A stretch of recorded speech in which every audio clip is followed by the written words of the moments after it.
The words to Silent Night were written in 1816 by a young Catholic priest, Father Joseph Moore, after the end of the Napoleonic Wars. 2 years later, Father Moore was assigned to a parish in Obendorf by Salzburg, a village in present-day Austria. His church, St. Nicholas Church, was hit by a flood that damaged its organ. Father Moore asked church organist Franz Xaver Gruber to compose a melody for his poem so he could sing Silent Night and play on his guitar on Christmas Eve 1818.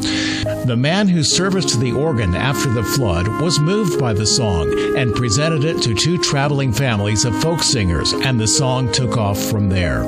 Unfortunately, St. Thomas Church was damaged by repeated flooding and demolished after the flood of 1899. In the early 1900s, the Silent Night Chapel was built far away from the river's shore to honor Father Moore and Franz Gruber. Just under 100 years later, in the trenches of World War I, Silent Night was the impetus behind the Christmas truce of 1914.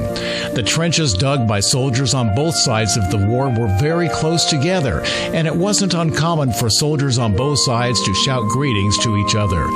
But on Christmas Day in 1914, along a small portion of the Western Front, the Germans placed Christmas trees with candles on their trenches. The British soldiers saw that and heard the German soldiers singing Silent Night, or Stille Nacht in German.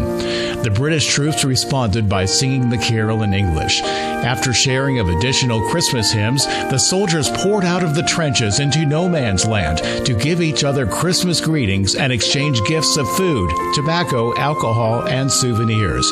They even had impromptu games of football, or soccer as we call it, on Christmas Day. The impromptu truce continued for a while into the day after Christmas, but the truce eventually fizzled out and fighting resumed.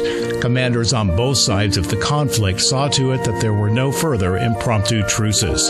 The Christmas truce of World War I was the last time warring factions spontaneously stopped fighting to celebrate Christmas.